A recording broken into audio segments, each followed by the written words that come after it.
Os Correios firmaram um contrato de confissão de dívida em que se comprometem a transferir 7 bilhões e 600 milhões de reais ao Postales, fundo de pensão dos funcionários.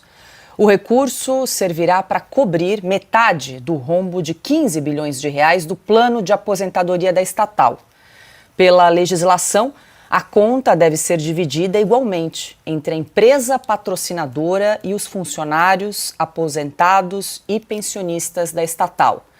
Segundo o termo de ajustamento de conduta no qual o documento se baseou, os investimentos realizados entre 2011 e 2016, durante o governo de Dilma Rousseff, resultaram num prejuízo de 4 bilhões e 700 milhões de reais. Corrigido pela inflação, o valor corresponde a mais de 9 bilhões de reais, o equivalente a 60% do rombo. O restante se refere a déficits ocorridos em outros períodos desde a fundação do Postales em 1981. Adalberto Piotto, muito boa noite, seja bem-vindo, meu caro. Vamos tratar aqui do Postales, esse fundo de pensão aí dos funcionários dos Correios. Pela lei, como já falamos, essa conta, esse rombo aí de 15 bilhões com B de bola deve ser dividido entre a empresa e também entre os funcionários e pensionistas desse fundo, ou seja, metade dos 15 bi, quem vai ter que pagar são os aposentados e pensionistas aí dos Correios, mais uma herança de Dilma Rousseff. Paula, boa noite. Augusto, boa noite. Boa noite, Silvio, Ana Paula, todos vocês que nos acompanham. Metade dos funcionários dos Correios, os pensionistas, a outra metade dos 203 milhões de brasileiros. Porque se trata de uma estatal. E se ela não vai dar lucro, porque obviamente ela vai ter que pagar isso aí, ou o lucro será menor, neste ano de 2023 houve um prejuízo de 597 milhões na contabilidade dos Correios. Quer dizer que ela vai repassar menos ou não vai repassar, ou vai precisar de ajuda do Tesouro, e o Tesouro, quem manda, quem paga, quem sustenta, são os contribuintes brasileiros. Os 203 milhões de brasileiros, segundo o IBGE, somos 203 milhões nesse momento. É o resultado do último censo, né? Mais ou menos atualizado. Nós estamos falando de uma herança do governo Dilma, que sofreu um processo de impeachment em 2016. Nós estamos em 2024 e ainda a gente está pagando as contas de Dilma Rousseff. Esta que hoje, indicada pelo atual presidente e padrinho político, Luiz Inácio Lula da Silva, é presidente do Banco dos BRICS. Bom, veja só, o governo dela teve contabilidade criativa, teve uma série de coisas, né? Conta de luz completamente errada, depois gerou outra dívida também, que o setor elétrico nesse momento ainda cobra daquela dívida, para se ter uma ideia. Ou seja, a conta é essa. Os funcionários dos Correios vão pagar 7 bilhões e 600 milhões de reais. O valor igual paga o contribuinte brasileiro porque é uma estatal. Em 2021, os Correios chegaram a ter um lucro de 3 bilhões e 700 milhões de reais. Governo Bolsonaro. Teve depois um prejuízo em 2022, aumentou em 2023. Quer dizer, continuou dando prejuízo em 2023, embora os Correios aleguem aqui que foi um prejuízo um pouco menor. 2024 provavelmente deve ir para o mesmo caminho. Essa era uma empresa que poderia ter sido privatizada. Não foi. Hoje, o que se faz com os Correios? Divide a conta com o contribuinte. É o resultado da inoperância, ineficácia e, claro, sabe-se lá qual outro interesse que o governo tem nos Correios. Não é provavelmente melhorar o serviço postal. Silvio Navarro, muito boa noite. Deixa eu apelar aqui para o Silvio, que é craque na Operação Lava Jato, Silvio, porque parte desses investimentos que geraram prejuízo aí na gestão da Dilma Rousseff, de pouco mais aí de 4 bilhões de reais, foi investigado na Operação Greenfield, um braço da Lava Jato que se debruçou justamente sobre fraudes nos fundos de pensão. E agora os Correios, então, vão assumir metade dessa dívida para socorrer o fundo de pensão Postales aí, com prejuízos lá herdados pelo governo Dilma. Boa noite. Boa noite, Paula, querida, Ana, meu irmão Augusto, boa noite, Piotto, todo mundo que nos acompanha.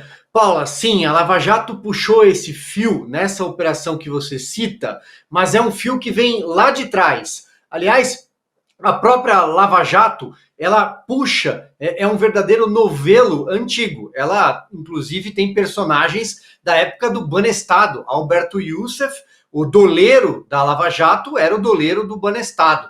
Assim como o Postales é um dos fundos de pensão da época do Mensalão. Quando a CPI dos Correios, que de fato investigou o Mensalão, não aquela CPI do Mensalão batizada, que tinha a figura do Paulo Pimenta e uma montanha de outros parlamentares tentando buscar holofotes, mas a CPI dos Correios, de fato, tinha Delcídio Amaral, Osmar Serraglio à frente, ela tinha uma subrelatoria destinada a investigar fundos de pensão de bancos públicos e estatais. Quem chefiou essa subrelatoria, por exemplo, é o ex-prefeito de Salvador e deputado Antônio Carlos Magalhães Neto, à época do PFL, que depois virou DEM, que depois se misturou a um PSL e hoje é qualquer coisa chamada União Brasil. Vamos chegar ao ponto. O Postales, lá na ponta, chega aos Correios, ao embrião do Mensalão. Porque antes da denúncia do Roberto Jefferson, naquele 6 de junho de 2005, na capa do jornal Folha de São Paulo, a revista Veja já havia publicado uma imagem de um senhor chamado Maurício Marinho com um maço de dinheiro na mão. Ali nasce o Mensalão, a descoberta do Mensalão.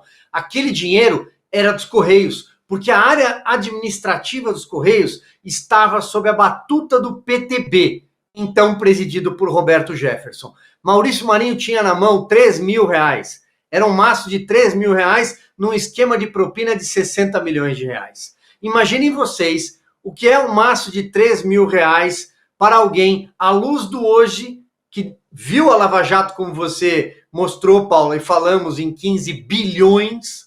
O próprio Mensalão tem cifras muito maiores, nasce de um maço de R$3.000 nas mãos de um corrupto que foi colocado lá pelo PTB.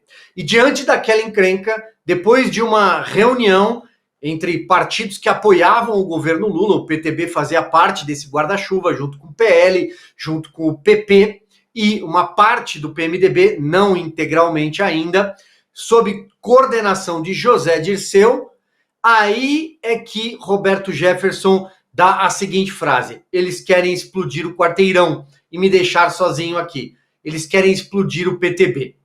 E aí ele dá aquela entrevista à Folha de São Paulo e os Correios, desde então, faz parte da bibliografia da corrupção no Brasil. Sim, a operação que você acabou de citar, a Greenfield, investigou também, mas é um fio muito mais antigo de uma empresa que já deveria há muito tempo estar 100% nas mãos da iniciativa privada, ou melhor, talvez, trancar as suas atividades.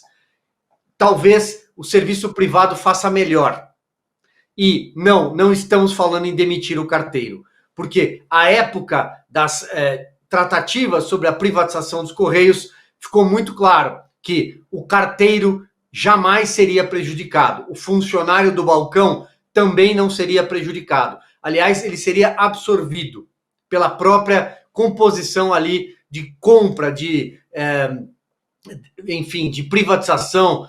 Foi um sistema um tanto quanto complexo, mas ali estava tudo muito claro.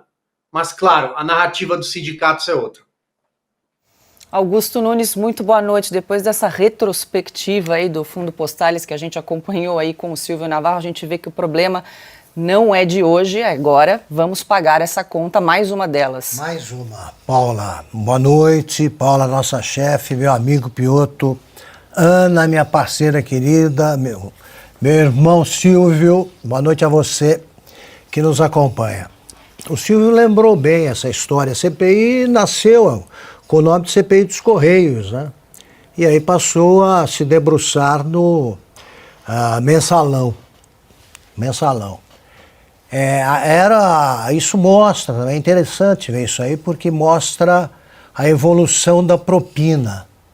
Ele estava com R$3.000, é isso, Silvio?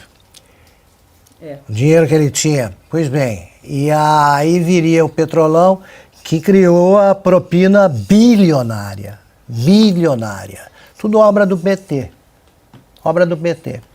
E o Correio, para resumir, os Correios deveriam estar privatizados há muito tempo.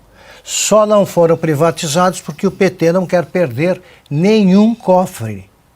Então, de novo, estamos ajudando a pagar uma conta que não é nossa. Os Correios vão acabar privatizados um dia, não há outra saída, mas eles vão adiando sempre a entrega do cofre porque o chefe do governo, chefe do executivo, é um corrupto. Simples assim.